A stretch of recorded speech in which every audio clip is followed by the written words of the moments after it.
বিয়ের 15 দিনের মাথায় বিদেশ চলে গিয়েছিল সামির। আজ সে ঘরে ফিরবে। সুমেহারের বুক কাঁপছে। অজানা এক ভয় তাড়া করে বেড়াচ্ছে প্রতিটা মুহূর্ত। রোমাঞ্চকর এক ভয়। ভয়টা কিসের তা সে জানে না। বিয়ের রাতে হুট করে শোবার ঘরে এসেছিল সামির। সুমেহারা তখন বিছানায় চুপ করে বসে আছে। বুকে উতাল পাতাল ঢেউ। কি হবে কি হবে ভাবনা, আরও কত কি। কিন্তু সব কিছু মিথ্যে করে দিয়ে স্বামী সোজা এসে বিছানায় গা এলিয়ে দিল। সুমেহারার দিকে একবার ফিরেও তাকালো না, একটা কথা বলল না। সেদিন রাতে সুমেহারা নিঃশব্দ অনেকক্ষণ কেঁদেছিল। স্বামীর অমতে বিয়েটা হয়েছে বুঝি, কিন্তু তার ভাবনা দ্বিতীয় দিনই মিথ্যে প্রমাণিত হলো। সকালে ঘুম থেকে উঠে কি এক কাজে বেরিয়েছিল স্বামী। ফিরতে ফিরতে রাত হলো। সুমেহারা ভেবে বসেছিল স্বামীর ঘর থেকে পালিয়েছে, কিন্তু সব ভাবনা মিথ্যে করে দিয়ে স্বামীর এলো। তার হাতে একগুচ্ছ কদম। আশ্চর্য, সুমেহারার কদম পছন্দ সেটা জানলো কিভাবে? এভাবে বসে আছো কেন? সোজা হয়ে বসো। তুমি আমাকে ভয় পাও নাকি? এটাই ছিল স্বামীরের প্রথম কথা, প্রথম প্রশ্ন। কিন্তু সুমেহারা এটাই ঘাবড়ে গিয়েছিল, মুখ ফুটে কিছু বলতে পারল না। স্বামীর সুমেহারার কাঁধে হাত রেখেছিল। এই প্রথম স্পর্শ। বলেছিল ভয় নেই, আমিও তোমার মতো একজন মানুষ বলে কদমগুচ্ছ এগিয়ে দিয়েছিল। এইবার একটু ভরসা পেয়েছিল সে। কদমগুচ্ছ হাতে নিয়ে ধীর গলায় বলেছিল, আমাকে আপনার পছন্দ নয় বুঝি? কি জানি কেন সেদিন স্বামী তার প্রশ্নের জবাব দেয়নি। উদ্ভ্রান্তের মতো উঠে ব্যালকনিতে চলে গিয়েছিল। এক সিলতে ব্যালকনি, ও পাশে সরু রাস্তা, তারপর 5তলা ভবন। দ্বিতীয় তলায় দাঁড়িয়ে একটি মেয়ে চুল শুকাচ্ছিল। স্বামীর সিগারেট ফুঁকতে ফুঁকতে সে মেয়েটিকেই দেখছিল কি? মেয়েটার গায়ের রং ধবধবে ফর্সা, গায়ে ওড়না নেই, মাথার খোলা চুলে টাওয়াল পেঁচাচ্ছিল। সুমেহারার গা জ্বলে যাচ্ছিল যেন। এ মেয়ে অবেলায় এখানে এলো কেন? কেন এলো? সুমেহারা বেলকনিতে গিয়ে স্বামীরের পাশাপাশি দাঁড়াতে মেয়েটা হন হন করে ভিতরে চলে গিয়েছিল। তখনও উদাসীন ভঙ্গিতে ধোয়া ফুঁকছে স্বামীর।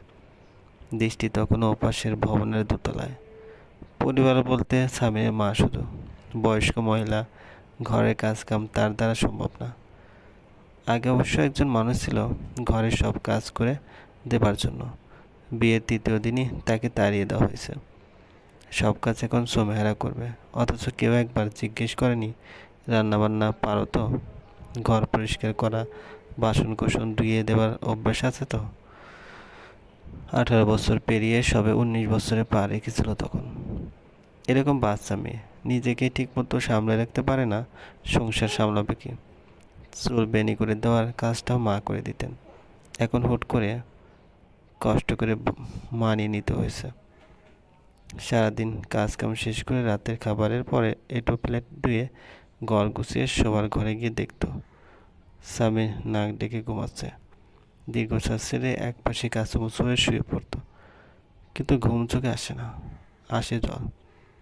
চোখের জল মুছতে মুছতে কখন গভীর ঘুমে তলিয়ে পড়তো তা সে নিজেও জানে না। মাঝে মাঝে মনে হতো কেন সে এ সংসারে। ঘরের কাজকাম করে দেওয়ার বিনিময়ে দুমুঠো ভাত, তা তো সে বাপের বাড়িতেই পেত। তাহলে এখানে কেন? সে কি সত্যি এ বাড়ির বউ, নাকি নামমাত্র কাজের লোক? এবারের লোকেদের কাছে তার চাওয়া পাওয়া থাকতে পারে না? কিংবা বাকি সব মেয়েদের মতো তারও কি বেঁচে থাকতে ইচ্ছে করে না? অবশ্য এত সব প্রশ্নের নামমাত্র জবাব পেয়েছিল সে। স্বামীর চলে যাবার আগে বলে গেছে সে কথায় পড়ে আসছে। একদিন হলো কি, সুমেহারা ঘরের সব কাজ মিটিয়ে শোবার ঘরে এলো। এসে দেখলো বিছানায় স্বামীর নেই। কি আশ্চর্য! এ সময় মানুষটা গভীর ঘুমে থাকে। আজ ঘুমায়নি। বিশেষ কিছু ঘটতে চলেছে কি? বিশেষ কিছু ঘটেছিল কি না সেটা কিছুক্ষণ পরেই জানা যাবে। সুমেহারা একবার বেলকনিতে দৃষ্টি রাখার প্রয়োজন বোধ করলো। হ্যাঁ, ঠিক তাই, স্বামীর বেলকনিতে দাঁড়িয়ে আছে।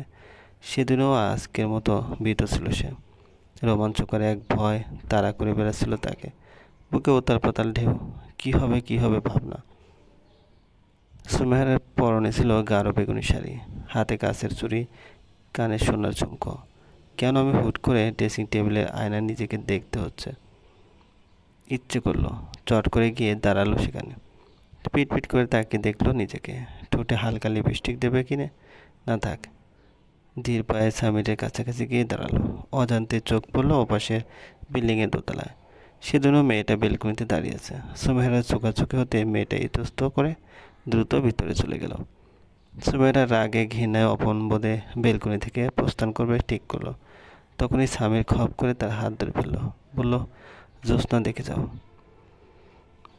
সেদিন অনেক রাত পর্যন্ত জ্যোৎস্না দেখলো তারা। একসময় স্বামীর জিজ্ঞেস করলো, ঘুম পেয়েছে? ঘুমিয়ে পড়ো গিয়ে। আপনি ঘুমাবেন না? ঘুম আসছে না কেন? মাথা ধরেছে।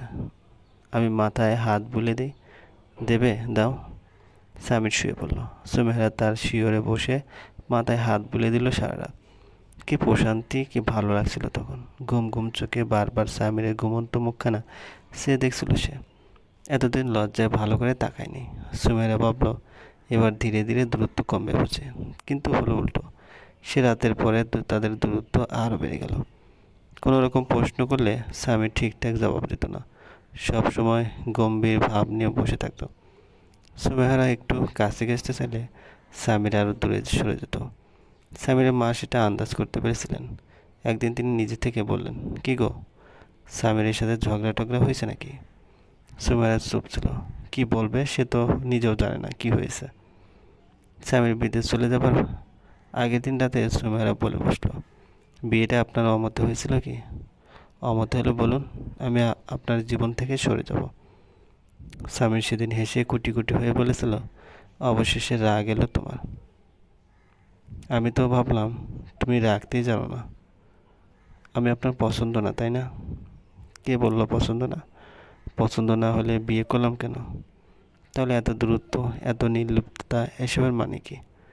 আহা, রেগে যাচ্ছ কেন? 4 বছরের কথা। 4 বছর পর তো ফিরেই আসবো। তখন থাকবে না কোনো দূরত্ব, থাকবে না নির্লিপ্ততা। হলো, এবার হাসো।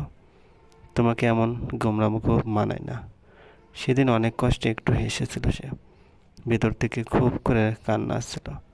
ইচ্ছে করছিল মানুষটাকে জোর করে রেখে দিতে। কেন যাবে সে এত দূর? কেন? দেখতে দেখতে 4 বছর কেটে গেছে।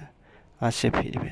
রওনা হবার আগে ফোন দিয়ে বলেছে, কি আনবো তোমার জন্য? সুমেহরা লাজুক ভঙ্গিতে বলেছে, কিচ্ছু লাগবে না, শুধু আপনি চলে আসুন, চলবে। গল্পটি ভালো লাগলে অবশ্যই লাইক করবেন, কমেন্ট করে দেবেন। চ্যানেলে নতুন হয়ে থাকলে অবশ্যই সাবস্ক্রাইব করে পাশে থাকা বেল আইকনটি প্রেস করে রাখুন। ধন্যবাদ, ভালো থাকবেন।